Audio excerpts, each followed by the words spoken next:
आज की press conference जो है ना, पिछली प्रेस कॉन्फ्रेंस की कड़ी में जोड़ के तो हम देख ही रहे हैं इसको, इसका और उसका उसका विस्तार भी है ये।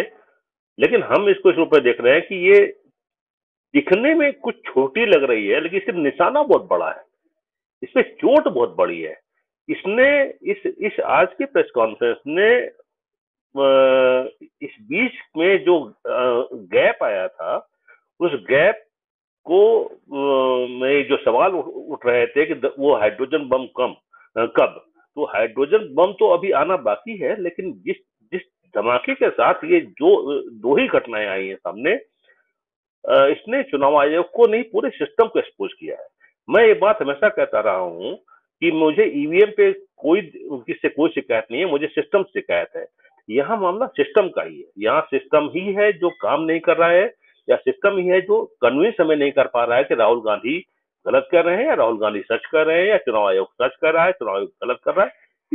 ये काम चुनाव आयोग को करना है। और आज चुनाव आयोग को ऐसे ऐसे जबरदस्त कटघरे में खड़ा कर दिया है राहुल गांधी ने। गणेश कुमार जी की अपनी शैली में ही उन्होंने क्या कहा था, उन्होंने कहा था 1 हफ्ते के अंदर इसका माफी इसको प्रमाणित करें या माफी मांगे। और वो जिस दिन अगर याद कीजिए, जिस दिन ज्ञानेश कुमार ये बात कह रहे थे, वो किसी मुख्य निर्वाचन आयोग की भाषा नहीं थी। वो एक पॉलिटिकल एक्टिविस्ट जैसी भाषा थी। वो उस भाषा में किसी चुनाव आयोग से आयुक्त उम्मीद नहीं की जाती है।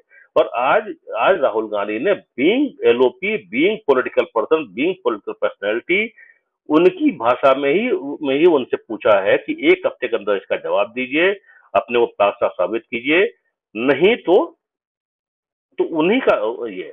तो आज आज चुनाव आयोग इस मामले में साफ कटघरे में खड़ा हुआ है।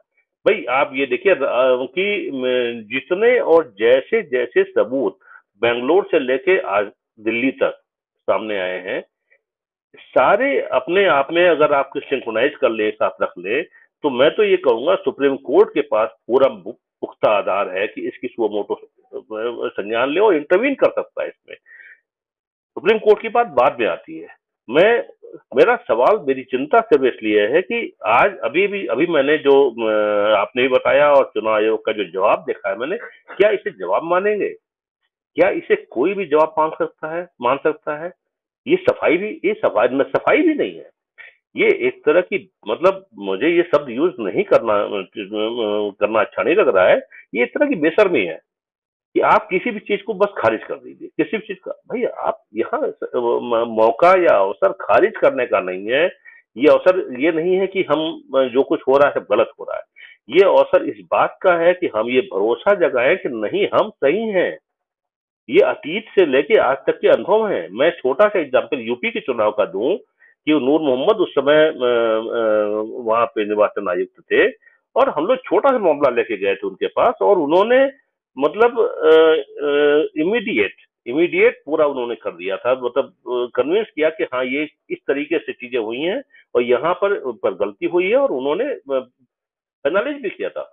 हमने टीएन सेशन के टाइम में देखा, हमने तमाम चुनाव आयुक्त हम सब लोगों ने देखे हैं। मैंने टीएन सेशन के जमाने में पटना में होते हुए चुनाव को देखा है कि पटना में कंकड़बाग का एक बूथ था, वहां से कंप्लेन जाती है और उधर से टीएन सेशन लाइन पर आ जाते हैं, उस व्यक्ति को ढूंढवाते हैं और ये कहते हैं कि आप उस बूथ पर जाइए और फिर से जाके अपना वोट कास्ट कीजिए। मतलब एक सिस्टम ऐसे काम करता है। निर्वाचन आयुक्त का एक टीएन सेशन का एक वो काम उस दिन पूरे पटना में नहीं, पूरे बिहार में गूंज रहा था। तो हम सब ने ऐसे निर्वाचन आयुक्त, ये बात तो माननी पड़ेगी ना कि टीएन सेशन का जो एरा आया हमारे सामने, इसने पहली बार निर्वाचन आयोग के होने का एहसास कराया। और उसके बाद कई आयुक्त हुए। मैं तो ये कहूंगा कि वहां से लेकर राजीव कुमार तक हमें इतनी दिक्कत नहीं लगी, लेकिन ये पिछले कुछ सालों में दिक्कतें बढ़ी है ना।